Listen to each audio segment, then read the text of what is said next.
안녕하세요 여러분, 앨리스입니다. 오늘은 병과 우울증에 대해서 얘기를 해보려고 해요.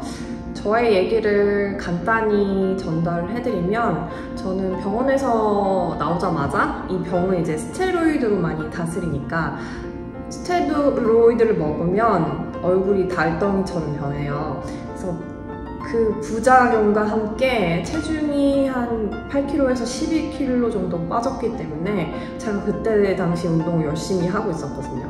그래서 거울을 보면은 항상 그 자괴감에 너무 많이 빠졌어요. 얼굴은 달덩이처럼 변했고 몸은 엄청 앙상해져서 모든 근육이 다 빠져나갔고, 그래서 샤워를 할 때마다 많이 울었던 기억이 나요. 그리고 또 다른 부작용은 피부가 빨갛게 변하고 관절이 부풀어 오를 때도 있었어요.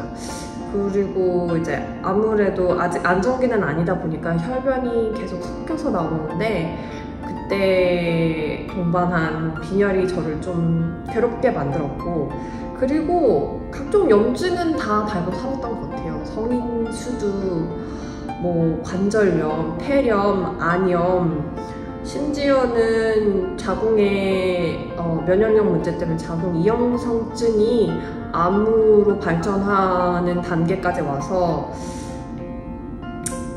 가족한테 아무도 알리지 않고 수술을 했던 기억이 있어요. 그래서 너무너무 힘들었고, 그리고 회사에 출근하면 10시에 저는 회사에 출근을 했었거든요. 12시가 되면 이미 저는 피로 때문에 녹초인 거예요. 아무것도 할 수 없어요. 그 밥을 먹는 걸 포기를 하고 12시에는 항상 낮잠을 잤던 것 같아요. 그래서 참 멘탈적으로 너무너무 힘들었던 것 같아요. 어떻게 이렇게 평생 하지? 그리고 이 증상이 한 번에 확 나아지지 않잖아요, 아시다시피. 그러니까 너무너무 괴로웠고, 이거를 주변 사람들한테 알리는 것도 힘들었고, 이거를 이제 제 아주 가까이서 그때 사귀고 있었던 당시 남자친구한테도 이제 얘기하는 게 이제 제가 이제 매일 아프다고 얘기하니까 미안해질 정도였어요. 그래서 참 괴로웠던 시간을 보냈던 것 같아요. 이 병은 확실히 정신적인 문제가 많이 수반이 돼요. 제가 병원에서 나왔을 때 연구서 보고서에 의하면 이 병은 정신적인 병과 같이 수반이 된다라는 연구 보고서가 있어요. 그리고 안타깝게도 자살률이 13%나 된다는 보고서도 있습니다. 왜냐하면 화장실을 계속 들락날락 하다 보니까 약간 저는 어떤 느낌까지 받았냐면, 나는 이제 더 이상 인간이 아니구나. 너무 수치심이 너무 높았고 인간으로서의 존엄성도 없어지는 거예요. 이게 화장실을 너무 자주 가니까 그런 느낌이 너무 많이 들었어요. 그리고 이 병이 언제 나을지 모른다는 그 불확실성도 저를 너무 힘들게 했고요. 일단 치료제가 없으니까 그것도 저를 너무너무 힘들게 했어요. 그래서 그때 당시에 박지선님이 이제 안타까운 극단적인 선택을 하셨는데, 피부에 문제가 있으셨다고 들었어요, 그분은. 그래서 그런 선택을 하셨다고 하는데 저는 그 마음이 이해가 되더라고요. 그때 참 너무 힘들어서 공황장애를 앓기 시작했어요. 그때는 어느 정도로 괴로웠냐면, 이제 친구랑 단체 카톡방이 있거든요. 거기서 이제 친구가 남편이 나를 너무 이렇게 힘들게 하고 아이들이 이렇게 나를 너무 힘들게 하고 이제 하소연을 하는데, 저는 그 얘기조차도 들을 수가 없는 거예요. 내가 원하는 완벽한 삶은 네가 갖고 있는데 라는 생각이 들어서. 왜냐면 저는 그런 소소한 일상적인 일반인의 삶을 살고 싶었거든요. 밖에 나가서 음식을 먹고 걸을 수 있고 운동할 수 있고 회사를 갈 수 있고. 그때 당시는 저는 이제 결혼을 해야겠다는 생각은 아예 1도 생각할 수가 없었어요. 너무 부담스러우니까요, 제가 겪고 있는 상황이. 그래서 이거를 다른 사람한테 짊어지게 하고 싶지가 않았어요. 근데 제 친구는 남편과 아이 얘기를 할 수 있으니까, 저는 이제 결혼도 꿈도 못 꾸는데 아이는 당연히 꿈도 못 꾸죠, 여러 가지 상황에서. 그래서 그런 얘기를 듣는 것도 너무너무 괴로웠던 것 같아요.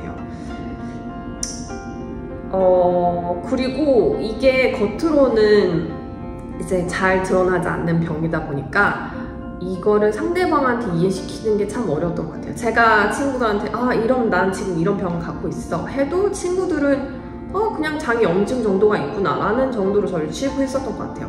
그러니까 이 병은 참 외롭고 이해받기가 어려운 병이었던 것 같아요. 그래서 더 공황장애를 알았을 땐 너무너무 힘들었던 기억이 납니다. 그리고 이 병의 고질적인 문제점이 하나 더 있는데요. 브레인 포그라고 해요. 그래서 머리가 멍해지고 정신이 멍해지는 현상을 말해요. 그래서 브레인 포그는 여러 가지 증상이 있는데 잠을 자기가 어렵다든지 정보를 습득하기가 어렵다든지 집중을 하기가 어렵다든지 그리고 확실히 극심한 피로가 있고 그 다음에 기억력에 문제가 있고 그 다음에 뭐 어떤 사람이 얘기를 했을 때 반응의 속도가 느린다든지 아니면은 술을 먹었을 때 그 음주운전 측정하는 그 수치가 다른 사람들에 비해서 굉장히 높게 나왔다고 해요. 그래서 이거를 총합해서 브레인 포그라고 하는데 브레인 포그는 사실은 이걸 완벽하게 진단해 주시는 그런 진단 이렇게 해서 나오는 방법은 없어요. 이거를 어떻게 진단하기는 어려운데 이런 증상들이 있습니다. 근데 이 증상은 제가 미국에 있는 비영리 단체 커뮤니케이션 하는 그런 곳이 있는데 거기에서 항상 나오는 말이에요. 그러니까 제가 지금 신체적으로는 많이 좋아졌지만 저는 아직도 브레인 포그가 있거든요. 그러니까 브레인 포그는 그런 문제가 있는데 이런 문제를 어떻게 잘 개선해 나가느냐가 중요하고요. 브레인 포그조차 인지를 못 하시는 분들이 많아요. 근데 제가 이제 여러 가지 어떻게 생활을 했으면 좋겠습니다. 아니면 어떤 약을 먹었으면 좋겠습니다. 어떤 보조제를 먹었으면 좋겠습니다. 라는 추천의 글을 통해서 그분들이 브레인 포그가 있다라는 사실을 알았다는 분들도 있어요. 예를 들면은 이제 이 병을 앓고서 이렇게 살고 있는데 제가 추천해준 영양제를 먹었더니 정신이 확실히 집중이 잘 되고 몰입도가 좋아진다든지 그래서 내가 말하는 브레인 포그가 이 뜻이었구나 라고 인지하시는 분들도 있어요. 이게 저희 병을 앓고 있는 사람들의 고질적인 문제 중에 하나입니다. 외국은 gut feeling이라고 해서 gut이 위장이라는 뜻이거든요. 그리고 feeling, 이제 느낌이라는 뜻이죠. 그래서 모든 직관적인 그런 느낌을 gut feeling이라고 얘기를 해요. 근데 그 gut feeling이라는 얘기도 사실 과학적으로 증명할 수 있는 게 뇌와 그 장기는 70% 연결이 되어 있거든요. 그러니까 위장이 좋지 않으면 기억력을 담당하는 해마에서도 문제가 생긴다는 뜻이에요. 그렇기 때문에 이 부분을 인지하는 것만으로도 아마 삶에 큰 도움이 되실 거예요. 그러면 이 병을 어떻게 극복하면 좋은지 제가 솔루션을 추천을 해드릴게요. 우선 이 병을 적극적으로 주변에 알리셔야 해요. 친척들이나 친구들이나 가까운 가족한테는 이 병의 증상이나 내가 먹을 수 없는 음식들이나 이런 부분을 당당하게 양해를 받으셔야 해요. 저는 이제 이 건강 관련된 블로그를 운영하고 있지만 그 블로그에 비밀 댓글로 이런 얘기 하는 게 참 불편하다, 힘들다 라고 말씀하시는 분들이 많은데 저는 그렇게 생각하지 않아요. 저희가 겪고 있는 병에 대해서 당당하게 사람들한테 알리고 이런 음식에 우리가 이렇게 먹을 수 없는 음식들이 있으니 이런 부분에 대해서 양해를 구하는 것에 대해서 좀 당당해지셨으면 좋겠어요. 그게 이 병이 되게 수치스러운 병은 아니거든요. 그래서 사람들한테 이해를 적극적으로 구하셨으면 좋겠습니다. 두 번째는 전문가의 도움을 받으시는 거예요. 예를 들면 저는 공황장애가 있었잖아요. 공황장애를 저는 약을 먹고 치료하진 않았지만 그 공황장애를 극복할 때 의사 선생님과 상담을 통해서 제가 할 수 있는 것과 할 수 없는 것들을 구별을 했고 그 중에서 예를 들면 이 병이 일어나는 것이 사고와 같은 거잖아요. 그래서 이 병을 제 탓을 하지 않는 거예요. 그래서 뭔가 이런 전문가들에게 도움을 받을 수 있으면 적극적으로 전문가의 도움을 받으셨으면 좋겠습니다. 제가 앞에서도 언급한 바와 같이 이 병은 정신적인 것과 같이 연결이 되어 있기도 하고 정신적인 병도 같이 오거든요. 그래서 그 부분을 좀 아셨으면 좋겠어요. 세 번째는 긍정적인 생각을 하는 거예요. 긍정적인 생각을 해서 나 긍정적인 생각을 해야 해 이렇게 하면 너무 괴로우실 테니까. 왜냐면은 제가 지금 닥친 상황이 그걸 할 수 없는 상황인데 어떻게 해야 하나요? 라는 것과 같은 거니까요. 제가 드릴 수 있는 구체적인 솔루션은 운동을 하시는 방법을 추천해요. 예를 들면 제가 말하는 거 막 헬스클럽에 가서 막 쇠질을 하라는 의미는 아닙니다. 여러 가지 정적인 운동을 할 수 있는데요. 요가나 타이치 정도를 하셔도 되게 많이 도움이 될 거예요. 실제 보고에 의하면 요가가 그 궤양성 대장염에 많은 도움이 됐다는 연구 결과가 있습니다. 그래서 운동이 긍정적인 생각을 하는데 확실히 이제 운동이 끝난 다음에 도파민이 형성이 될 테니까요. 그래서 도움이 될 거고, 요가는 움직이는 명상이라고 하잖아요. 그 자세를 취하려면 그 자세에 집중하는 방법밖에 없어요. 그러면 그 자세를 집중하는 동안 딴 생각을 하지 않겠죠. 현존하는 겁니다. 현재에 머무를 수 있는 거예요. 그래서 막 불안한 생각이 왔다 갔다 하잖아요. 막 저를 상처주는 생각들이 막 왔다 갔다 하는데 그런 생각들로부터 자신을 보호할 수 있을 겁니다. 근데 그런 훈련이 계속해서 유지가 되면 아마 몸의 근육을 만드는 것처럼 마음의 근육도 같이 생기실 거예요. 그리고 두 번째는 커뮤니티에 많이 가실 거예요. 구글도 검색해보고 네이버도 검색해보고 거기에 부정적인 얘기 많죠. 그거 그냥 다 차단하세요. 왜냐면 그분들은 의사가 아니에요. 그러니까 부정적인 얘기를 듣고 더 불안도를 올리지 마시고 본인이 살고 싶은 긍정적인 삶을 더 생각하는 게 본인의 정신 건강에도 도움이 많이 될 겁니다. 네 번째는 충분한 휴식을 취하는 겁니다. 저는 궤양성 대장염을 앓고 나서 집착하는 것 중에 하나가 수면의 질인데요. 앞에 언급한 거와 같이 이게 브레인 포고랑 많이 연결되어 있다 보니까 하루의 삶의